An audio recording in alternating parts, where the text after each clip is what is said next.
우리는 지난 시간에 예수님께서 새벽 아직 밝기 전에 한적한 곳에서 기도하시고 또 복음을 전하러 다른 마을로 가셨던 그 내용을 함께 또 살펴보았습니다. 그 내용을 통해서 예수님이 하나님의 나라를 전하심과 동시에 이 땅에 예수님께서 이 하나님의 나라를 전하시는 것이 이 땅에 오신 그 근본적인 목적이었다라고 하는 그 내용을 우리가 확인할 수 있었습니다. 자, 그런데 예수님께서 이 하나님의 나라를 전하시면서 선포와 더불어서 이 병자들을 고치시고 또 귀신을 내쫓는 그런 일들을 하신 내용들을 저희가 계속해서 살펴보았습니다. 자, 이런 주님의 사역, 그 사역의 연장선상에 오늘의 이제 말씀이 이 사건이 계속해서 이제 이어지고 있습니다. 오늘 여러분 이제 40절 말씀을 보셨습니다. 이 40절 말씀에 보면 한 나병 환자가 예수께 와서 꿇어 엎드려 간구하는 내용을 전하고 있습니다. 이 일이 언제 있었는지 그리고 어디서 있었는지 그것에 대해서 이 성경은 또 정확하게 얘기를 하고 있지 않습니다. 이 일이 있을 당시 그 주변에 어떤 사람들이 있었는지 그것에 대해서도 얘기를 하지 않습니다. 예수님께서 혼자 계셨는지 누구와 함께 있었는지 이런 정보들을 전혀 알려주고 있지 않는다는 것입니다. 오로지 딱 한 가지 그의 등장 이것에만 초점을 맞추고 있습니다. 왜 그랬을까요? 왜 그의 등장에만 이렇게 딱 초점을 맞추고 있는 것일까요? 이 오늘 본문에 나와 있는 이 나병이라고 하는 이 병이요. 옛날에는 이제 문둥병 이렇게 얘기를 했죠. 요즘은 이제 한센병 이렇게 얘기를 하고 있습니다. 여러분 잘 아시는지는 모르겠습니다만 이 병이 이제 나균이라고 하는 것에 이제 의해서 감염이 되는데 이것이 이 피부나 말초신경에 이제 감염이 되면 이 통증을 느끼는 능력이 감소하거나 아니면 아예 없어져 버립니다. 그러니까 이 무리하게 손이라든가 발이라든가 막 아픔을 모르니까 무리하게 막 사용을 하는 겁니다. 그러다 보니까 상처가 생기고 거기가 또 감염이 되고 이런 일들이 계속 반복적으로 악순환이 이루어지는 것입니다. 결국은 그것으로 말미암아서 이 피부의 괴사라든가 또는 연골의 변형이라든가 말단 부분이 떨어져 나가는 이제 이런 아주 심각한 병증을 갖는 병이 바로 이 한센병, 나병입니다. 오늘 이 본문에 나와 있는 이 한센병, 그러니까 나병 환자의 등장은요, 굉장히 특별합니다. 자, 그 이유를 알기 위해서는 우리가 성경에서는 이 나병에 대해서 어떻게 이야기를 하고 있는지 먼저 좀 살펴봐야 될 필요성이 있습니다. 이 나병에 대해서 성경에서 가장 처음 기록한 곳은요, 출애굽기 4장이에요. 하나님께서 이 모세를 부르시고요, 그 모세에게 당신이 하나님 되심을 이렇게 딱 드러내실 때, 그 능력을 보여주실 때, 이 모세의 손에 나병이 살짝 보이게 하는 그런 능력을 한번 보여주십니다. 그러고는 이제 딱 넘어가요. 그리고 나서 이후에 레위기 13장과 14장에 가면 거기서 이 나병에 관한 규례가 나옵니다.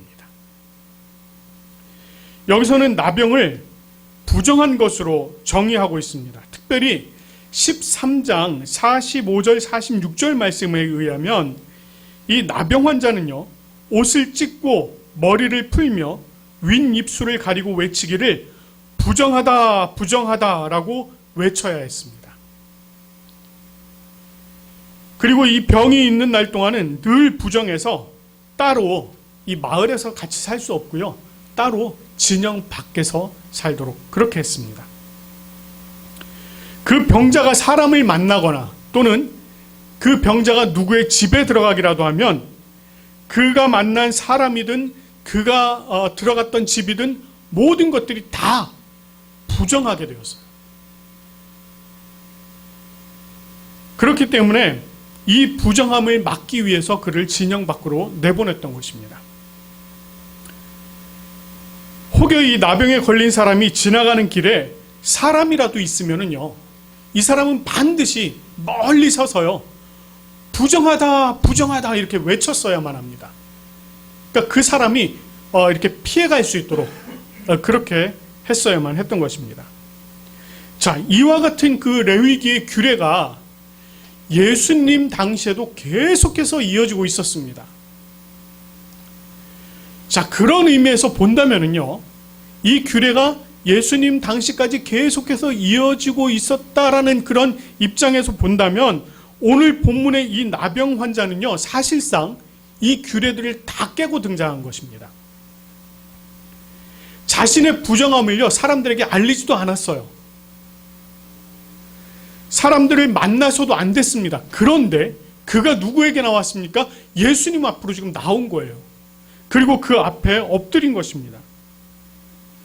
자, 마가가요, 이 저자인 마가가 이 내용을 쓰면서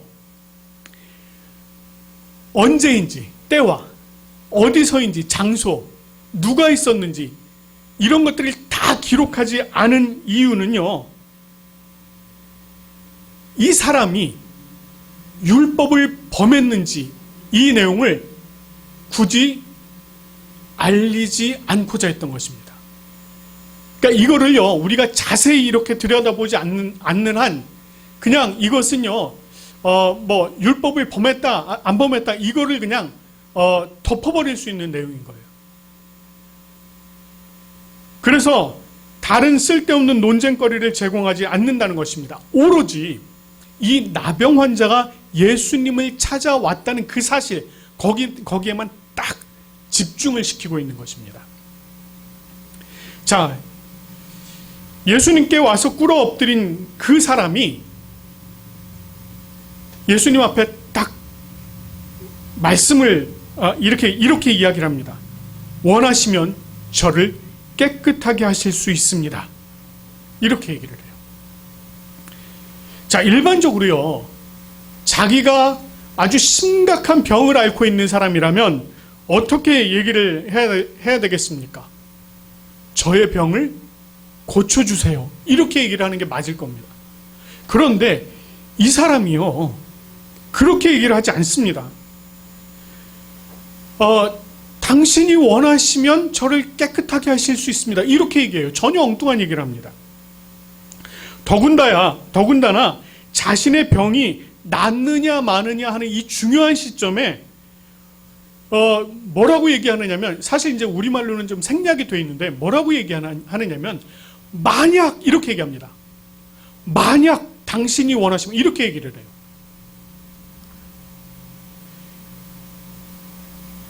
도대체 이 사람이 어떤 생각을 가지고 있었던 것일까요? 어떤 생각을 가지고 있었길래 지금 이 중대한 이 시점에 만약이라는 표현까지 써가면서 이렇게 얘기를 하고 있는 것일까요? 자, 우리가요, 사실 이 본문을 통해서 이 사람이 자신의 병에 대해서 어떤 입장을 가지고 있는지 한번 살펴볼 수가 있습니다. 그가 말한 이 깨끗하게 하다라고 하는 이 말의 이 원문은요, 물로 씻어서 깨끗하게 하다, 이제 이런 의미도 있는데 또 다른 의미가 있습니다. 그것은 바로 정하게 되다. 그러니까 부정했던 것이 정하게 되다, 이런 의미가 있습니다.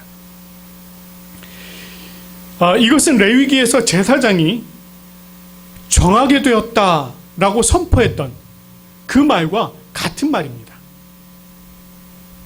다시 말해서 이 본문의 나병 환자는요, 자신의 이 병이 레위기에서 말하는 부정한 것에 해당한다고 생각을 했던 것입니다. 자, 이게 무슨 말일까요?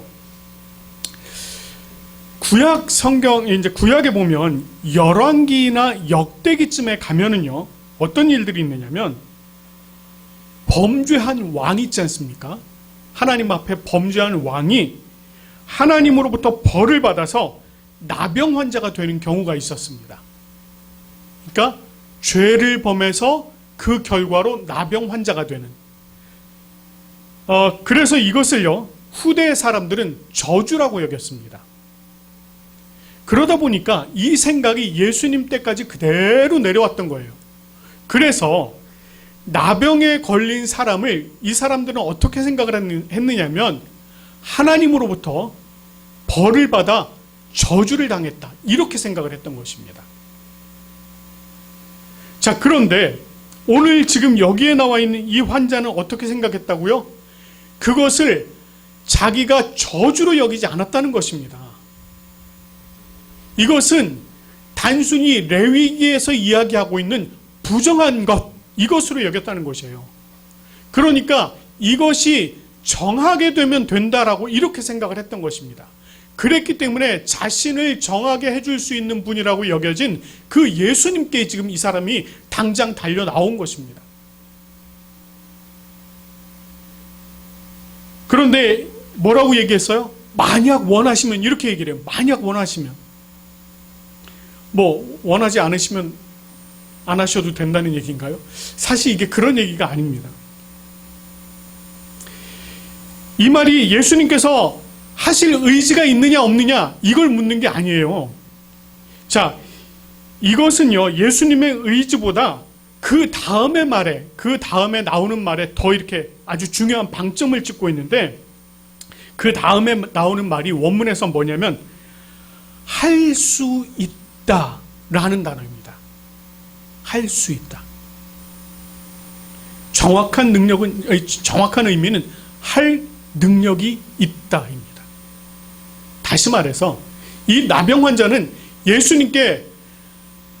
예수님께서 이것을 완치하실 수 있는 능력이 있다, 할 수 있는 능력이 있다라고 하는 것을 확실히 가지고 있었다는 거예요. 그 믿음을 가지고 있었다는 것입니다. 그래서 그가 예수님께 나와서 자신을 깨끗하게 하실 수 있는 능력이 있으니 나를 깨끗하게 해 주시옵소서라고 이야기를 하고 있는 것입니다. 자, 그런 그의 모습을 보신 예수님께서 어떻게 하십니까? 불쌍히 여기셨다 그랬어요. 불쌍히 여기셨어요. 그리고는 그에게 손을 내밀어 그에게 대시면서 말씀하십니다. 내가 원하노니 깨끗함을 받으라, 이렇게 말씀을 하십니다. 요 41절, 예수님께서 말씀하신 요 41절 말씀에요, 동사가 무려 6개가 들어가 있습니다. 짧은 구절인데 동사가 6개가 들어가 있어요. 뭐뭐 들어가 있냐면 이렇습니다. 불쌍히 여기다, 손을 내밀다, 손을 대고, 말하다, 원하다, 깨끗하다. 6개입니다.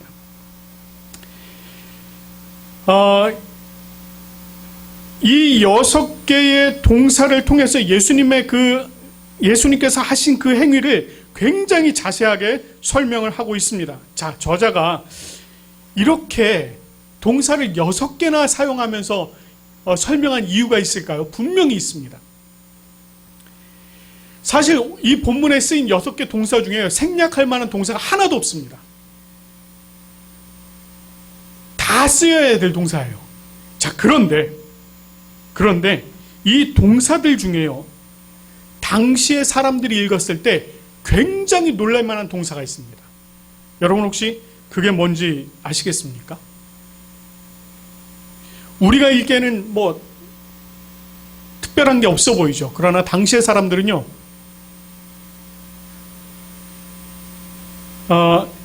손을 대고 말하다, 이 부분을 읽으면요, 당시의 사람들은 기겁을 합니다. 자, 이게 무슨 얘기냐? 율법에 따르면요, 부정한 자에게 손을 댄다 라고 하는 것이 있을 수가 없다는 거예요. 왜냐하면 정한 사람도 부정한 자에게 손을 대면 어떻게 돼요? 그 사람도 부정하게 되기 때문입니다. 그래서 이게 손을 댄다는 것 자체가 말이 안 되는 거예요. 이 부정한 자에게 손을 댄다는 것이. 그럼에도 불구하고 예수님께서 그 부정한 자에게 손을 대고 말씀을 하셨다고 아주 정확하게 기록을 하고 있습니다. 자, 마가는요, 이 내용을 통해서 예수 그리스도로 말미암아서 부정이 역행당하는 것을 기록하고 있습니다. 다시 말해서 예수 그리스도로 말미암은 정함이 부정함을 오히려 밀어내고 깨끗하게 하는, 정하게 하시는 그 내용을 지금 쓰고 있다고요. 그래서 이 예수 그리스도로 말미암아 부정했던 그 병자가 어떻게 됩니까? 정하게 됩니다. 실제로 나병 환자가 즉시로 정하게 되었습니다. 자신의 간구를 예수님이 들어주셨고 즉시로 정하게 된 이 나병 환자, 얼마나 기뻤겠습니까? 아마도 하늘을 날듯이 기뻤을 것입니다. 자, 그런 그에게 예수님께서 그를 보내시면서 엄히 경고를 하십니다. 이렇게 말씀을 하세요.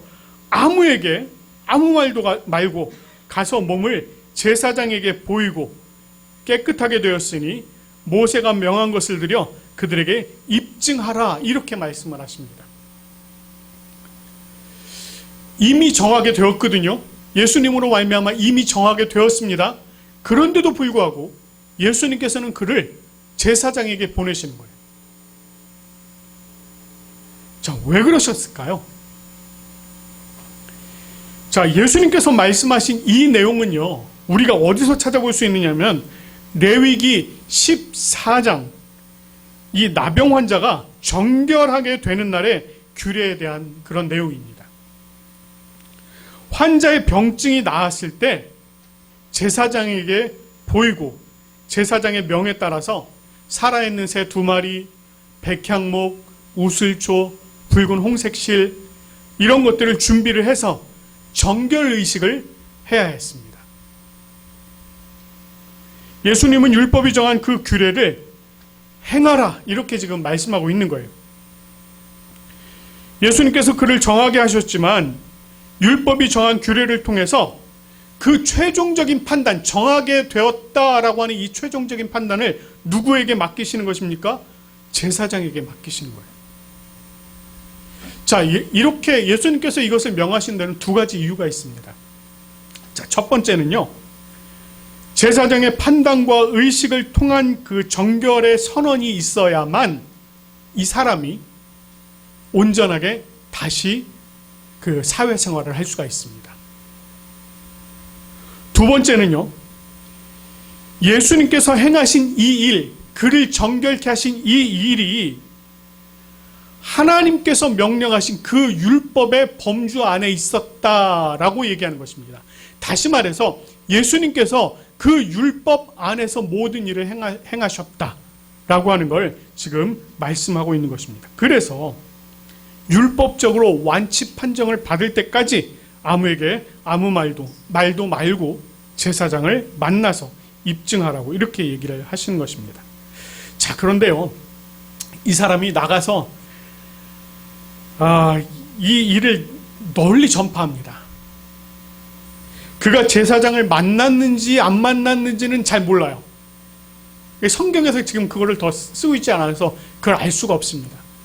그런데 확실한 건 이 사람이 막 떠들고 다닌 겁니다. 자신이 겪은 이 일을 널리, 아주 널리 많이 전파를 하고 다녔습니다. 이 일로 말미암아서요, 예수님이 다시는요, 드러내고서 마을에 들어가실 수 있는 그런 상황이 안 되었습니다. 못 들어가셨어요. 그래서 어디 계셨습니까? 한적한 곳에 계셔야만 했습니다. 이제 막 예수님의 그 사역이 본격적인 궤도에 딱 들어서려고 하는데 마치 찬물을 뿌린 것 같지 않습니까? 그러나 저자는 이런 상황에 아랑곳하지 않고요, 마지막에 뭐라고 쓰고 있습니까? 마지막에 사방에서 사람들이 그에게로 나아오더라, 이렇게 딱 한 구절을 추가해서 써놓고 있습니다. 자, 마가가 이 내용을 통해서 어떤 얘기를 하고자 하는 것일까요? 한 사람으로 인해서 예수님의 사역이 크게 지장을 받는 것처럼 보입니다. 그런데 그 일로 말미암아서 예수님의 소식은 어떻게 되었습니까? 더 널리 전파되었습니다. 결과적으로 많은 사람들이 예수님이 계신 한적한 곳, 즉 광야로 나오게 되었다는 것입니다. 여러분, 이 사람들이 광야로 나오는 일 처음이 아니죠. 기억나시던가요? 우리가 이미 공부한 마가복음 1장 4절에서 5절 말씀에 보면은요, 많은 사람들이 광야로 나온 사건을 기록하고 있습니다. 그때 당시에 그 광야에 누가 있었게요? 세례 요한이 있었습니다. 그 세례 요한, 새로운 시대를 여는 서막을 그 선포한 이 세례 요한을 바라본 수많은 사람들이 이 광야로 나왔습니다. 그런데 그와 마찬가지로 오늘 본문에서는요, 이제 새로운 시대를 여신 그 예수 그리스도, 복음의 중심이신 예수 그리스도에게로 수많은 사람들이 나오기 시작했다는 것입니다. 이 광야에서 정말 이제 또 다른 새로운 출애굽의 시작이 이루어지고 있는 것입니다. 자, 이 사실을 마가가 이 독자들에게 알려주고 있는 것입니다.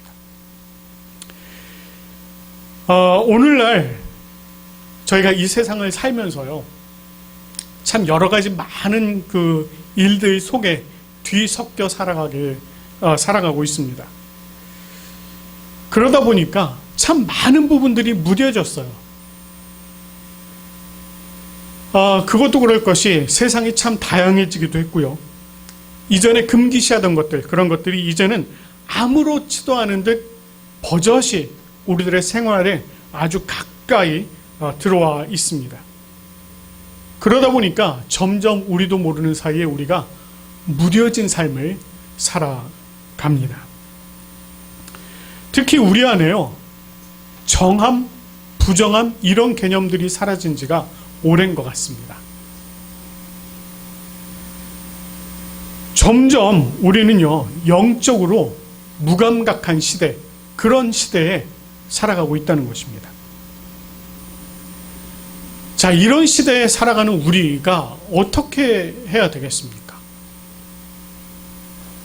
우리 자신을요, 돌아봐야 돼요.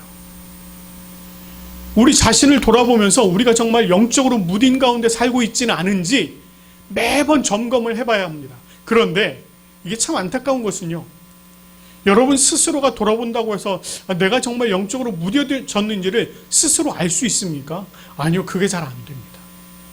그래서 우리가 끊임없이 누구에게 도움을 요청해야 될까요? 성령님께 도움을 구해야 합니다.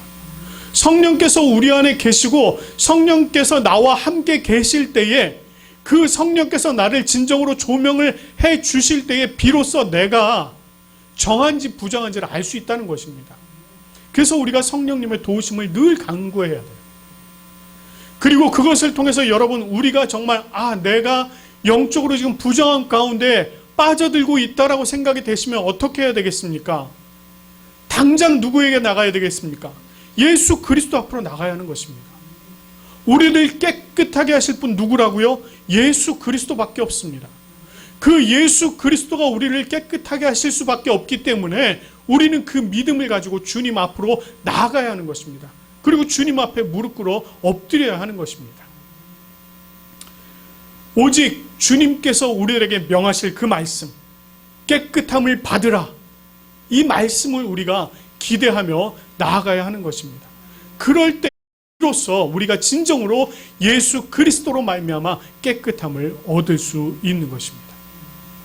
오늘 이 자리에 나오신 여러분들, 그리고 오늘 또 온라인으로 함께 예배드리시는 여러분들 모두가 예수 그리스도로 말미암아 깨끗함을 받는 그 놀라우신 은혜가 여러분들의 삶 속에서 늘 차고 넘치시기를 간절히 축원합니다.